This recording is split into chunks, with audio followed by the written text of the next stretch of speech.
The morning I stopped running. You know that feeling.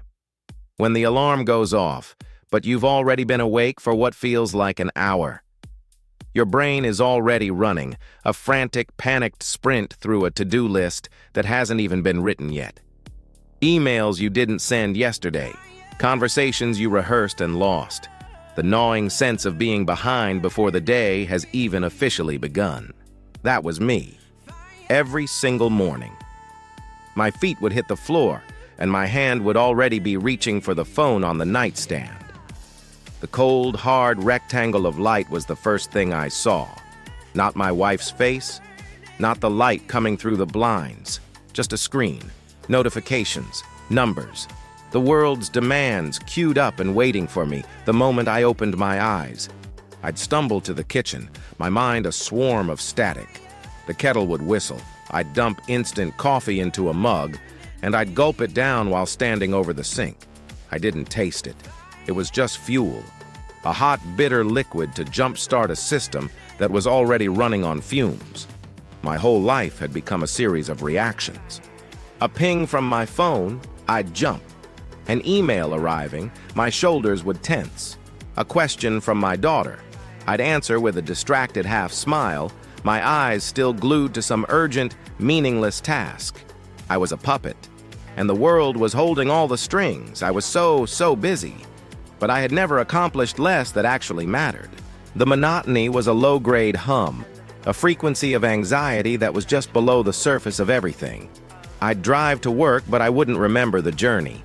I'd sit in meetings, my face arranged into an expression of attention, while inside I was just gone. A ghost in my own life. The strangest part was the noise. Even in the silence of my car or the quiet of my office late at night, it was never quiet. My mind was a city that never slept, all traffic jams and construction and sirens, and then, one Tuesday, it broke. Nothing dramatic happened, no crisis, no breakdown. I was in the kitchen, same as every morning. The phone was in my hand, my thumb scrolling through the same endless feed. I'd just made my coffee. I brought the mug to my lips, and I stopped. I looked at it, really looked at it. It was my favorite mug, the one my daughter had painted for me with a lopsided heart. It was chipped on the handle. I'd never noticed that before.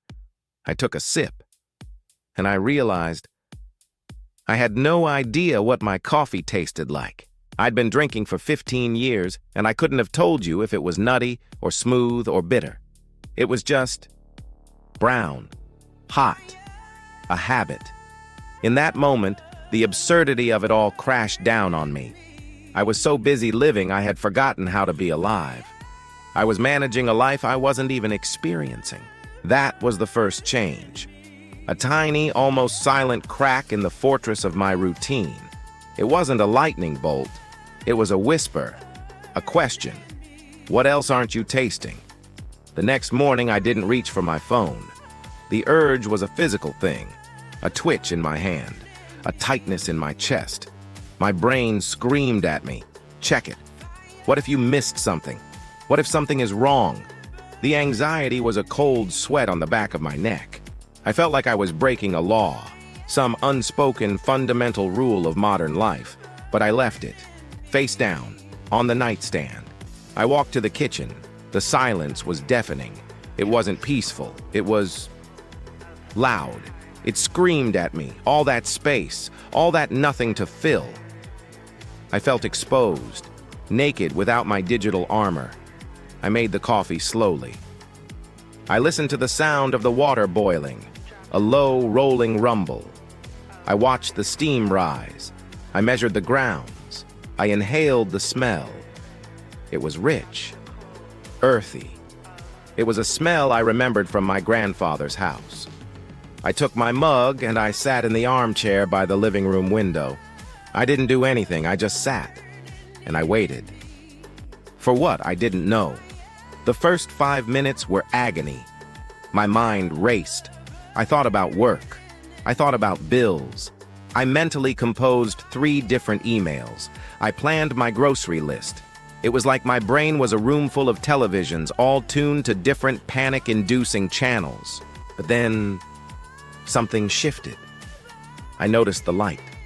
It was just before sunrise, a deep, soft blue, the color of a world not yet awake. I saw the silhouette of the maple tree in our backyard. I'd seen it 1,000 times, but I'd never really seen it.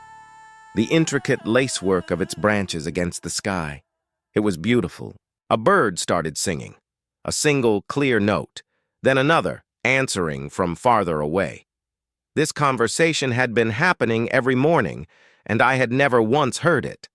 I took a sip of my coffee, and for the first time, I tasted it. I really tasted it. The bitterness was there, but so was something else.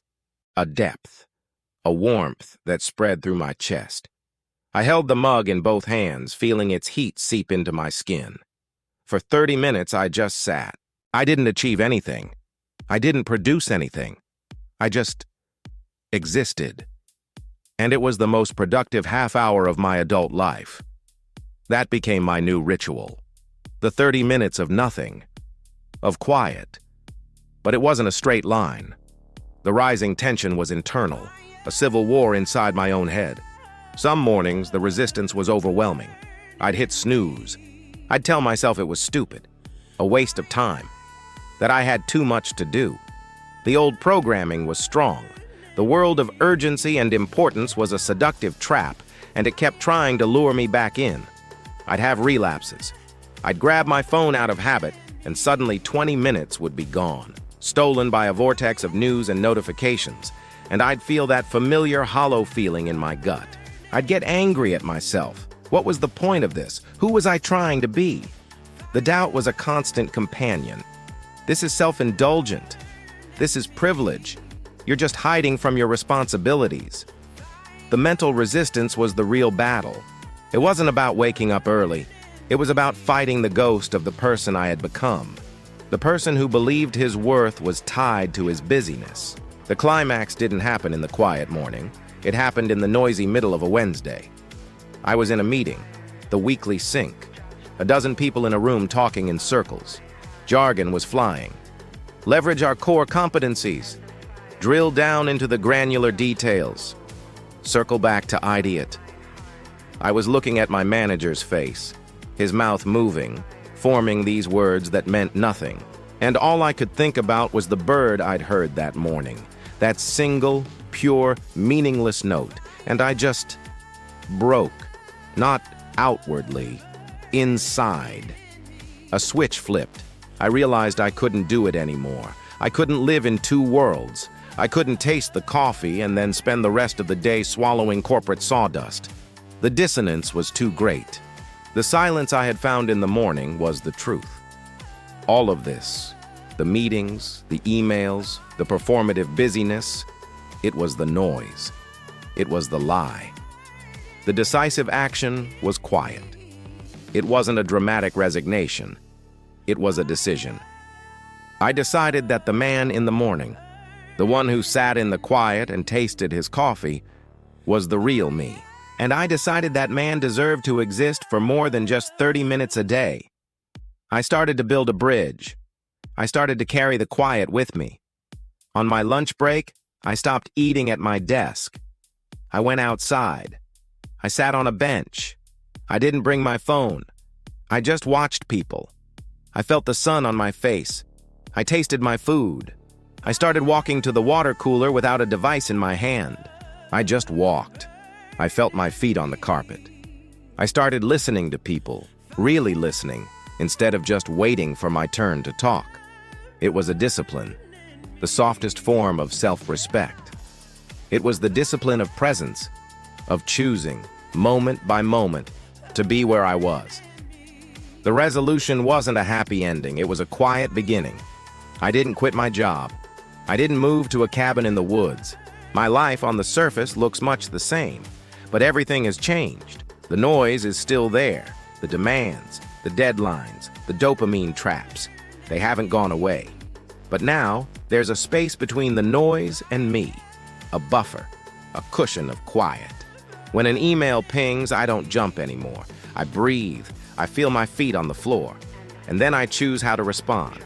I'm not a puppet anymore. I'm the one holding the strings. The other day, my daughter was telling me a long, complicated story about something that happened at school. The old me would have been half listening, my mind already on the next thing. But the new me, I got down on my knees, so I was at her eye level. I looked at her. I saw the light in her eyes, the way her nose scrunches when she's excited. I heard every word. I was there, fully, completely there. And in that moment, I felt a sense of peace so profound, it was like a physical force. This was it. This was the thing I had been running past, scrolling past for years. The revolution doesn't always look like a revolution. Sometimes it looks like a man sitting in a chair, doing nothing. Sometimes it's just a sip of coffee, finally tasted. It's the space between a sigh and the next breath. And in that space, you can find your entire life waiting for you to finally show up.